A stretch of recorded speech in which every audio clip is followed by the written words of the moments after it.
کیا حال ہے آپ کے امیر؟ حیران اور خوش ہوں محلب، اس سے بڑھ کر اور کیا ہو سکتا تھا؟ دیکھو اس نظام نے کیا کیا ہے ان کے ساتھ، یہاں تک کہ ایک بھی کوفی ہماری مخالفت کا نعرہ نہیں لگا رہا۔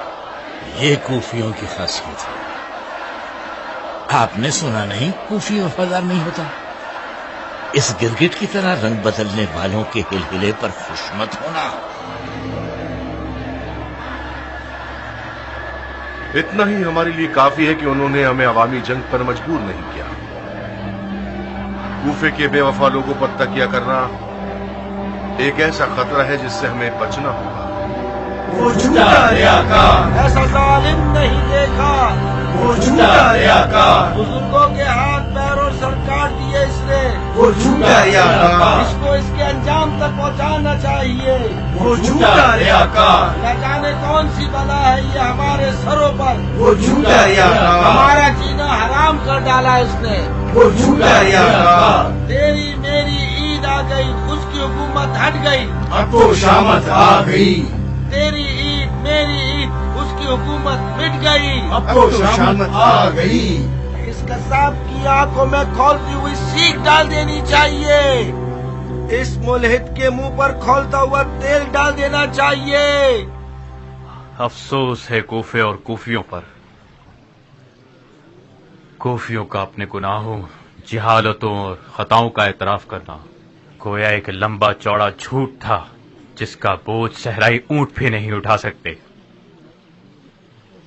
علی اور اولاد علی پر اس قدر ظلم و جفا کرنے کے بعد بھی، اس قدر توبہ اور اشک ندامت بہانے کے بعد بھی پھر دھوکا کھا گئے اور شہر کو دونوں ہاتھوں سے بڑھ کر دشمن کے حوالے کر بیٹھے۔ تحفہ اس نیچ حرکت اور ذلت اور رسوائی پر۔ کوفہ ہزاروں رنگوں، قبیلوں اور غموں کا شہر ہے اسماعیل، اختلافات سے بھرپور ایسے لوگوں کا اتحاد جو کہ ناممکن مفروضہ ہے اور کسی پرانے افسانوں کے دیو کا سا ہیولا ہوتا ہے۔ جب وہ دوستی کر رہا ہوتا ہے وہ دشمن ہوتا ہے، اور جب وہ میدان میں آتا ہے اس کا مقصد میدان کو خالی کرنا ہوتا ہے۔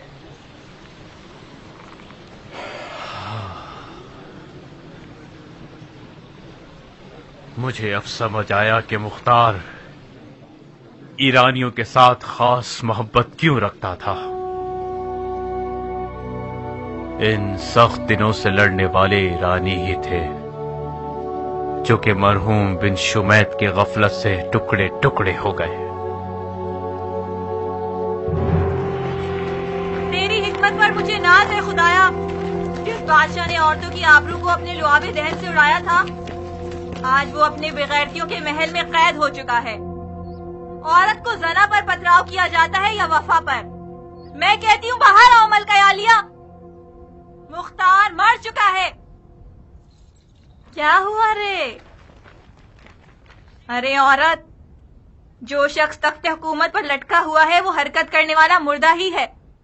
مختار اسی دن مر چکا تھا جب اس نے حکم کیا تھا کہ ایک مسلمان عورت کو حق مانگنے کے جرم میں دھتکارا جائے اور پتھروں سے مارا جائے۔ تو پھر ناچنے گانے کا وقت ہے۔ لوگوں، ہم نے منت مانی تھی کہ مختار کی موت پر سیاہ کپڑے اتار پھینکیں گے اور خوشی میں گائیں گے۔ تو پھر شروع کرو۔ مختار کی 7 جانوں میں سے 6 کا خاتمہ ہو چکا ہے اور 7ویں کا قریب ہے۔ خدا کے انتقام کا غیبی ہاتھ زبیر کے بیٹے کی آستین میں چھپا ہے جس نے مختار کے گلے کو نوچ ڈالا ہے۔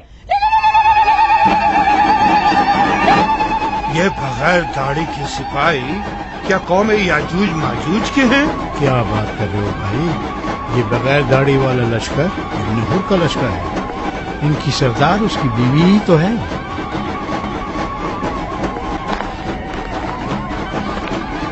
پناہ خدا،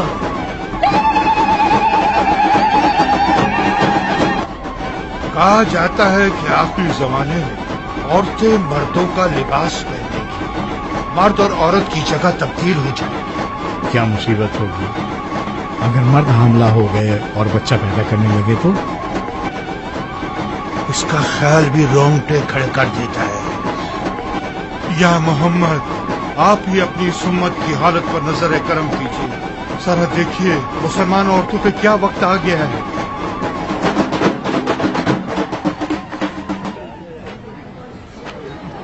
خوب، اب اس مکھی کے چھتے کا کیا کریں؟ انہیں حساب تو چکانا ہوگا ماریا۔ سب لوگ جانتے ہیں کہ مختار نے کچھ کم گھروں کو نہیں جلایا ہے آج تک۔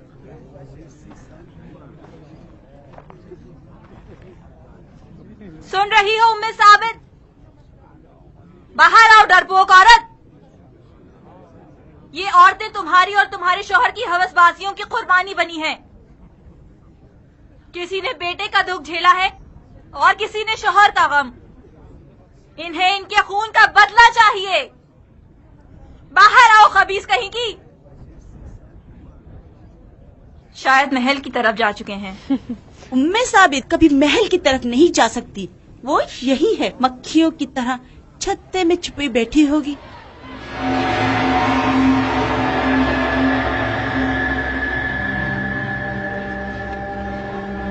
آگ لگا کر مکھی کو اس کے چھتے سے باہر نکال سکتے ہیں۔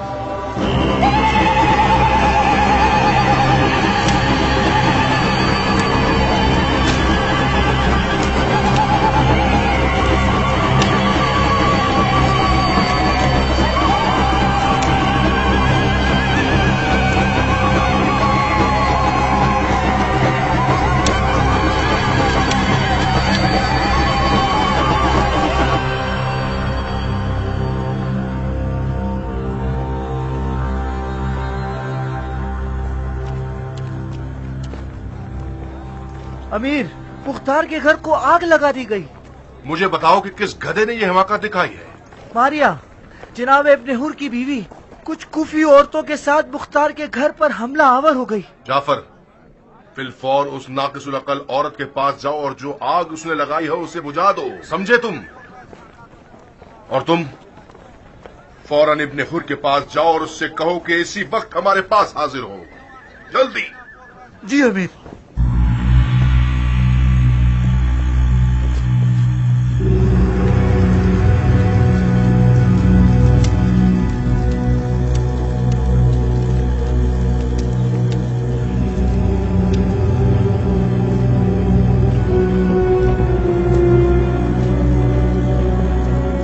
کر رہی ہو بے وقوف عورت؟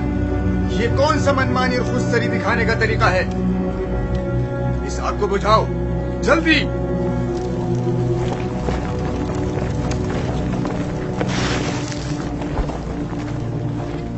تم نے زبیر کے بیٹوں کی غیرت اور عزت کو آگ لگا دی ہے۔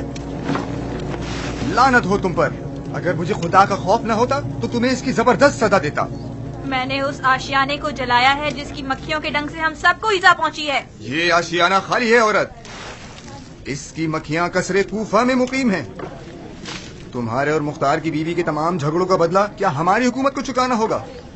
ہاں، میں نے سن رکھا تھا کہ زبیر کے بیٹے بخیل ہیں اور بدلوں کو چکانے والے نہیں ہیں۔ دفع ہو جا ناقص العقل۔ اگر اب میں نے سنا کہ تم نے یہ غلطی دہرائی ہے تو تمہاری جان لے لوں گا۔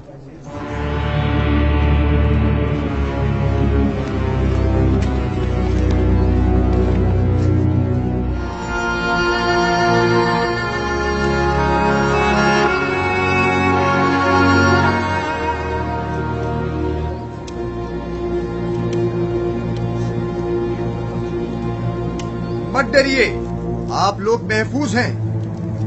یہ عمل قبی ایک بدکار عورت کی حرکت ہے، اس کا زبیر کے بیٹوں سے کوئی تعلق نہیں ہے۔ ہماری جنگ مختار سے ہے، اس کے گھر والوں سے کوئی تعلق نہیں۔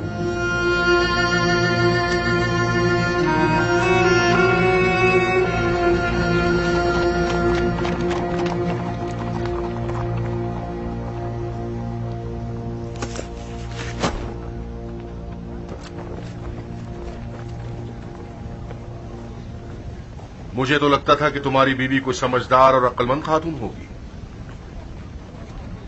مگر اس نے اپنے گرے ہوئے عمل سے یہ ثابت کر دیا ہے کہ وہ صرف ایک سرپری اور حاسدہ عورت ہے۔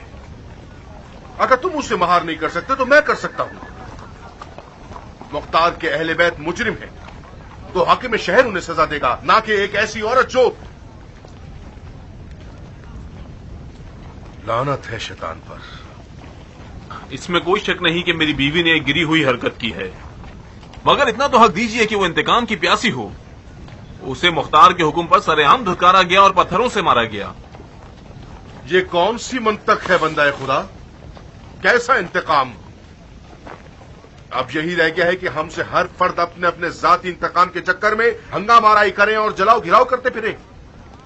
مختار نے ایک مجبور عورت پر ظلم کیا ہے، اسی لیے تو ہم کوفے میں کھڑے ہیں تاکہ اس کے ظلم کی بساط الٹ دیں۔ امیر حق پر ہیں، میری مانیے تو مختار کو سانس لینے کا بھی موقع نہ دیں۔ وہ حصار کو توڑنے اور مشکلات سے نکلنے میں عجیب سی مہارت رکھتا ہے۔ جب تک کوفے والے گرم ہیں اور مختار کی باتوں میں آ کر بدل نہیں جاتے، اس کا کام تمام کر دیں۔ آپ ہمارا غم نہ کھائیے، ہم مختار کا خاتمہ کر ہی دیں گے۔ میں امیر سے وعدہ کرتا ہوں کہ آج کے بعد میری بیوی سے کوئی بھی غلطی نہیں ہوگی۔ اور ہاں، کوفہ میں ہمیشہ افواہیں تلواروں سے زیادہ کاری ضرب لگاتی رہی ہیں۔ ابھی میں نے اڑتی ہوئی سنی ہے کہ مختار نے موصل کی جانب ایک خط لکھا ہے اور اشرف کے بیٹے اور اس کے لشکر کو کوفے کی جانب بلوا لیا ہے۔ اجازت سے۔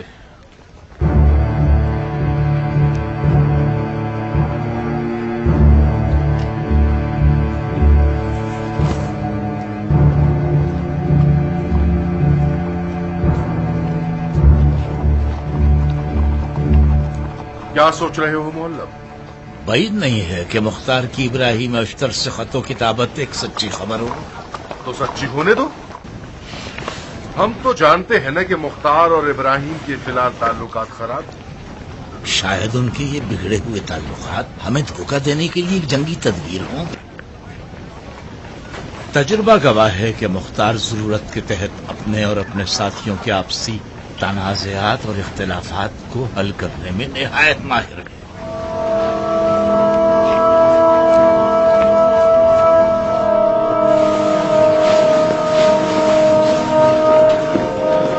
اجازت چاہتا ہوں امیر۔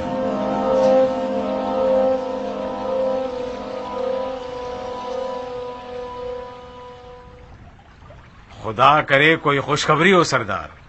کیا ابراہیم اور جدلی کی کوئی خبر آئی ہے؟ کوئی بری خبر ہے کیا صاحب؟ بری خبر کو دل سے سنا جائے تو وہ تلخ نہیں کہلاتی۔ بتاؤ تو صحیح۔ جتنے بھی لوگ اس چھت کے نیچے موجود ہیں گویا وہ ہر طرح کی خبر سننے کا حوصلہ رکھتے ہیں۔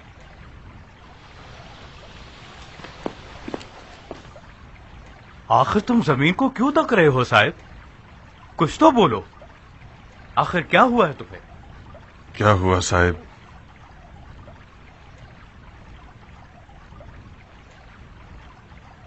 کیا بتاؤں امیر؟ بہتر سمجھتا ہوں کہ یہ خبر صرف آپ ہی سنیں۔ ہمارے بیچ کوئی غیر نہیں ہے، اپنی خبر سناؤ۔ میں شرمندہ ہوں امیر۔ کاش میں بھی بن کامل اور کیان کا ہم سفر ہو جاتا اور مجھے یہ دن دیکھنے نہ پڑتے۔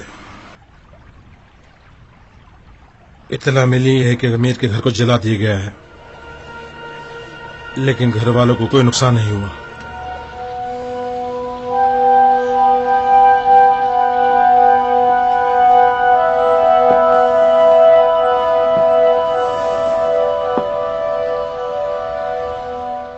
بس اتنا ہی؟ صرف اتنا ہی نہیں، ظاہراً کوئی بری عورت آگ لگانے پہ مامور تھی اور پھر اس نے منمانی کے جرم میں اسے ڈانٹا بھی گیا اور اب یہ ڈھنڈورا پیٹ دیا گیا ہے۔ یہ گری ہوئی حرکت ایک عورت کی ذاتی دشمنی کی بنا پر تھا جس نے مختار کی حکومت سے چوٹ کھائی ہے اور اس کا آل زبیر سے کوئی تعلق نہیں۔ ان کی جنگ مختار سے ہے، اس کے گھر والوں سے نہیں۔ یہ عورت وہی بد زبان تو نہیں ہے جو زندان سے بھاگ گئی تھی؟ ہاں، یہ وہی ہندا جگر خوارہ ہے۔ زبیر کے بغیرت بیٹوں نے ایک جانی پہچانی عورت کو کھلونا بنا کر چھوڑا ہوا ہے تاکہ وہ ان کی عزت افزائی کروائے۔ اب ان کے ڈھنڈورا پیٹنے والے زبیروں کے دیانتداری اور تقوی کا شور مچا رہے ہیں اور ان کی غیرت مندی کا نقاب کوفیوں کی آنکھوں پہ ڈال رہے ہیں۔ اور عادت کے مطابق کوفے والے بھی مان جائیں گے، کیونکہ ہوا کے دوش پہ اڑتے ہیں اور ایسے مارکوں کے پلے بڑے ہوئے ہیں۔ وہ میرے اور آپ کے لیے ایک جانی پہچانی عورت ہے، نہ کہ کوفہ کے بھول جانے والے لوگوں کے لیے۔ ایک زوردار مارکا ہے یہ، ممکن ہے یہ محلب کی ایک چال ہو۔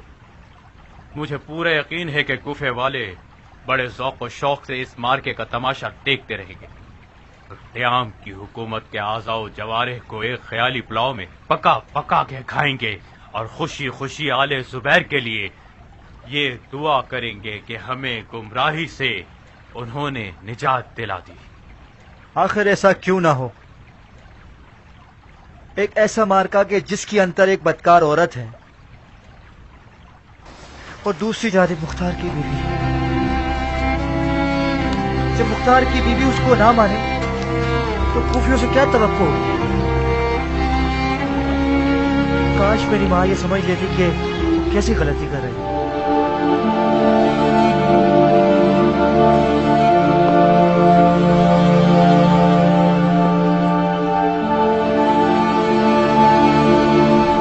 صاحب، کیا تم عمرہ کو ایک پیغام پہنچا سکتے ہو؟ مجھے امید ہے امیر۔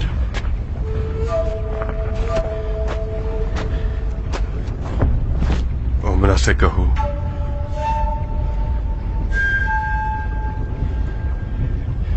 کہ دشمن کا مختار کے اہل بیت پر رحم کھانا عوام کو دھوکہ دینے کے لیے ایک سازش ہے۔ کہو کہ آج کے بعد سے آپ وہ اسیر خاتون ہیں کہ مختار کی آبرو آپ کی تیز زبان کے سہارے ٹکی ہوئی ہے۔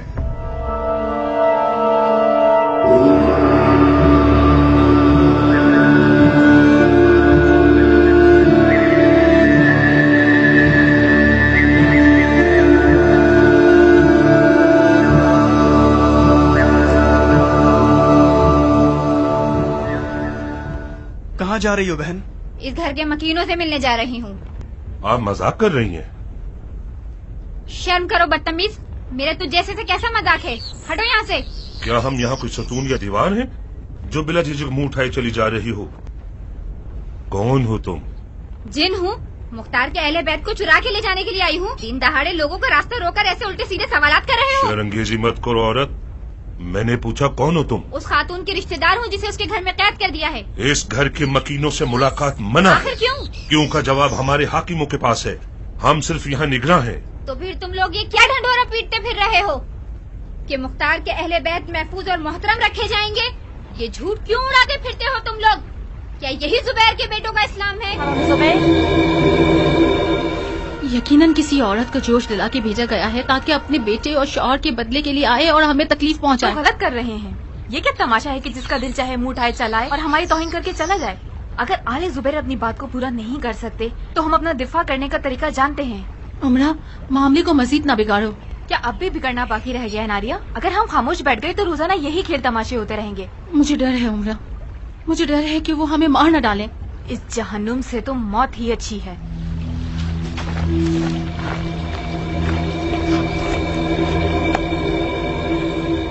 کیا پتا کہ تم کوئی جاسوس نہیں ہو؟ فرض کر لو میں جاسوس ہوں، آپ لوگ تو چوکس کھڑے ہیں، کس بات سے ڈرتے ہیں؟ کیا بات ہے؟ عمرہ میری بہن، کیا حال ہے آپ کے؟ میں آپ کے لیے مختار کی جانب سے پیغام لائی ہوں۔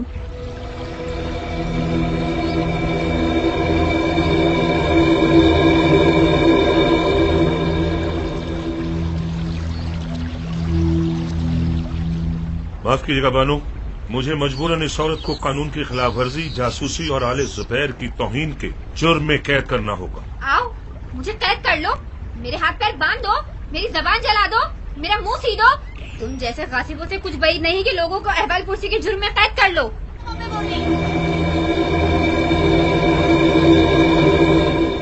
کون تھا عمرہ؟ جاننے والی تھی ناریا، مختار کی جانب سے ایک پیغام لائی تھی۔ کیا پیغام ہے؟ میرا شک بالکل ٹھیک تھا، زبیر کے بیٹوں کا مختار کی اہلیت کے ساتھ جھوٹا احترام اب ہم کو فریب دینا ہے۔ خدا کے واسطے بس کرو عمرہ، تم بھی مختار کی طرح ہر کسی پر اور ہر چیز پر شک کرتی ہو۔ انہوں نے ہمیں امان دی ہے، اب تم کچھ ایسا کر گزرو کہ وہ اپنے کیے پہ پچھتائے۔ ناریا، زبیر کے بیٹوں کی بات پہ بھروسہ کرنا بہت بڑی غلطی ہوگی. وہ لوگ ہمیں امان دینے کے ذریعے اپنے آپ کو کوفے کے لوگوں کی نظروں میں عزت دار بنانا چاہتے ہیں. عمرہ، مصعب نے چاہے کسی بھی نیت سے ہمیں امان دی ہے، پر اب وہ مجبور ہے، بشرط یہ کہ ہم اس کے دم پر پاؤں نہ رکھیں. تمہاری بچی ہورا کو ماں کی ضرورت ہے پگلی. ہماری عزت مختار کی عزت ہے. مصعب اسی وقت مختار پہ غلبہ کر سکتا ہے کہ جب اس کی عزت اس سے چھین لے. ہم دونوں مصعب کی مختار کو شکست دینے کی امیدوں میں سے ایک ہیں. اگر ہم خاموش ہو جائیں تو مختار میدان کا ہارنے والا فرد ہوگا. جب تک تم مختار کے سر کو نیزے پر نہیں دیکھ لیتی کبھی نہیں مانو گی کہ وہ ہار گیا ہے. کیا بکواس کر رہی ہو ناریہ؟ اگر ہم دونوں مختار کو نہ بیچیں تو مختار مصعب کی ناک زمین پر رگڑ دے گا. عمرہ، اگر تم آل زبیر کے خلاف باتیں کرو گی تو میں بھی خاموش نہیں رہوں گی. مختار کے بارے میں وہ باتیں کروں گی جو اب تک کسی نے نہیں سنی ہوگی. مجھے یقین نہیں آ رہا. تم مختار کی بیوی ہو یا اس کے دشمن کی اعلی کار ہو؟ سنو عمرہ. تم سنو ناریہ، میں مختار کی بیوی ہوں اور یہ قسم کھا چکی ہوں کہ خوشی اور غم میں اپنے شوہر کے ساتھ ہی رہوں گی. مجھ سے یہ توقع مت رکھنا کہ اپنے شوہر سے خیانت کروں گی. ذرا سوچو ناریہ، یہ انصاف نہیں ہے کہ خطروں کی زد میں تم اپنے مرد کو پیٹ دکھا دو.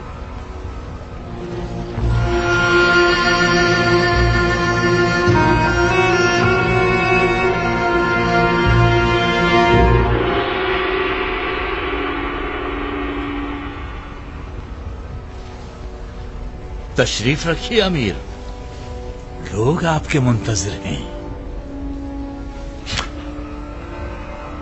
کس بات کے منتظر ہیں یہ لوگ؟ یہ لوگ منتظر ہیں کہ ان کے نئے امیر منبر رسول خدا پہ تشریف رکھیں اور ایک ہدایتگر خطبہ ارشاد فرمائیں. رسول خدا کی جگہ پر بیٹھنا ہرگز، کم از کم مجھ میں تو اس کی جرت نہیں ہے. میں جنگجو بہادر رہنے کو ترجیح دیتا ہوں بنسبت ہدایتگر ہونے کے. سپہ سالاری کرنے کے لیے ممبر کی دوسری سیڑھی بھی کافی ہے.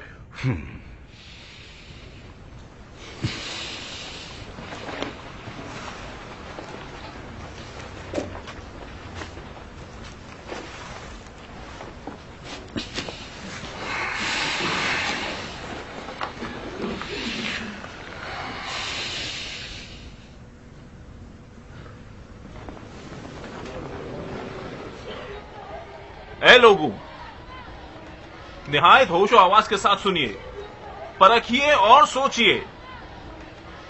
ہمارے نئے امیر نے ایک غلط سنت کو پیٹ دکھائی اور ایک نئی بدعت ایجاد کر دی جو مشعل راہ ہے. آپ لوگوں کو یاد ہوگا کہ پچھلے عمرہ بڑے مزے سے رسول اللہ کی جگہ پر ٹیک لگا کر بیٹھ جایا کرتے تھے اور ان کی سنت پر چلنے کا دعویٰ کیا کرتے تھے. جناب مصعب ابن زبیر ابن عوام، رسول اللہ کے ایک بڑے صحابی کے فرزند، نہایت خشوع و خضوع کے ساتھ اقرار کر رہے ہیں کہ ان میں رسول اللہ کی جگہ پر بیٹھنے کی جرت نہیں ہے. میں یہ مان گیا کہ یہ صحابی زادہ اہل عمل ہے، اہل سخن نہیں، راست گو ہے، جھوٹا نہیں، خدا ترس ہے، نہ کہ فرشتہ شیطان. اندھا کیا چاہے، بس 2 آنکھیں. مجھے آج 2 آنکھیں مل گئیں. میں اپنی جوانی کے ان دنوں پر افسوس کرتا ہوں کہ جب کذاب ثقافی کے جھوٹے دعووں کے دھوکے میں آ گیا اور آل زبیر کے ہاتھوں سرزد نہ ہوئے گناہ کو دھونے لگ گیا اور گمراہ ہو گیا. استغفر اللہ ربی واتوب الیہ. الہی العفو.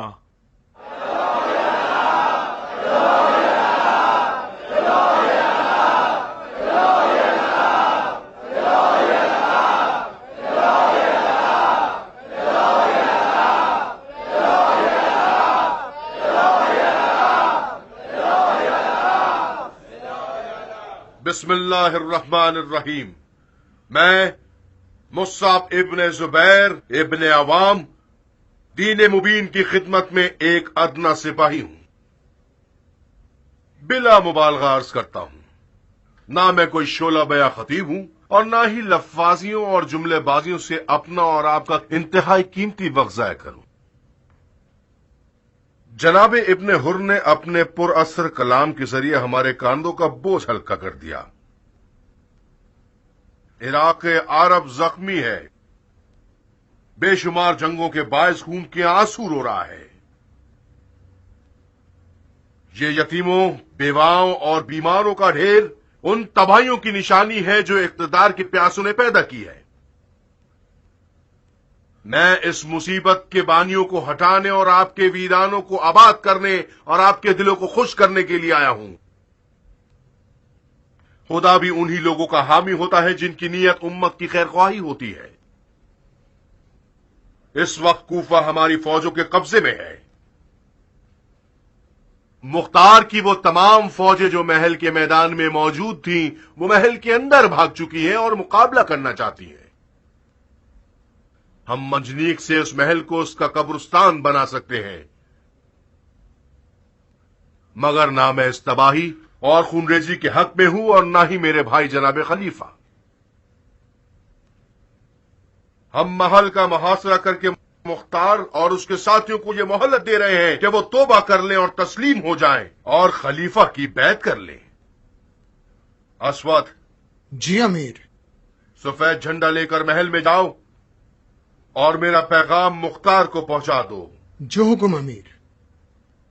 ابن حر، جعفر، تم دونوں اپنی فوجوں کے ساتھ محل کے میدان میں کھڑے ہو کر محل کے تمام تر داخلی راستوں کو بند کر دو.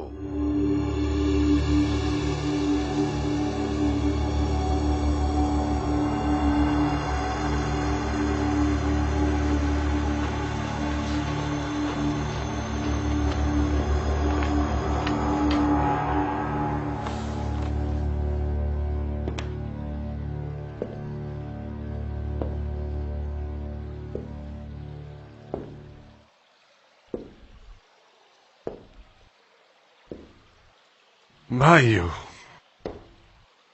آپ نے سنا کہ دشمن ہمیں توبہ کرنے اور تسلیم ہو جانے کو کہہ رہا ہے، اور وہ بھی بیعت کی شرط پر. ہمیں امان دے رہا ہے. توبہ یعنی گناہ سے منہ موڑ لینا. تو ہمیں یہ مان لینا ہوگا کہ ہمارا قیام گناہ تھا، اور تسلیم یعنی پرخلوص سجدہ حق کی بارگاہ میں، خدا کی بارگاہ میں. مذہب، حق، خدا.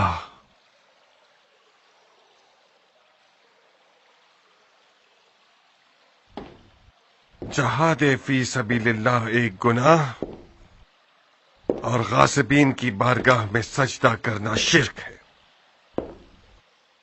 در حقیقت دشمن ہمیں گناہ اور شرک کی دعوت دے رہا ہے، نہ کہ توبہ اور تسلیم کی.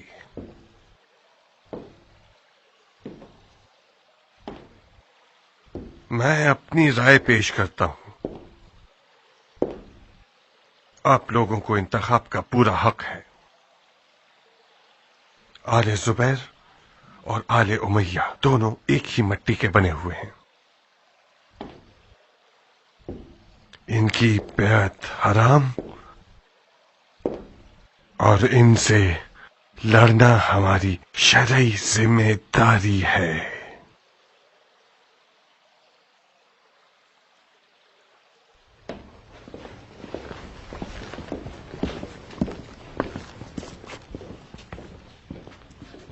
کیا تم نے سنا نہیں اسود؟ جی ہاں، میں نے سن لیا. تو پھر کس بات کے منتظر ہو؟ جاؤ. یقیناً آپ جانتے ہیں کہ خودکشی گناہ ہے.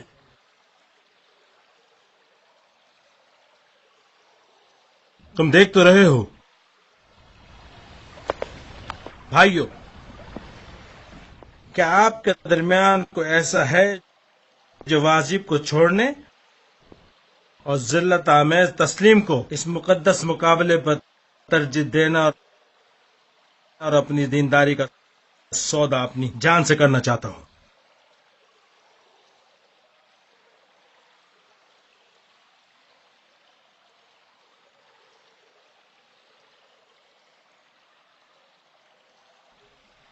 صاحب، مصعب نے بھیجا اس بیچارے کو چقندر خریدنے، اور آپ لوگوں نے اسے لال و یاقوت و زمرد کی تھالی پکڑا دی. ظاہر ہے اس کے دیدے حیرت کے مارے باہر آ جائیں گے اور آنکھیں پھٹی کی پھٹی رہ جائیں گی.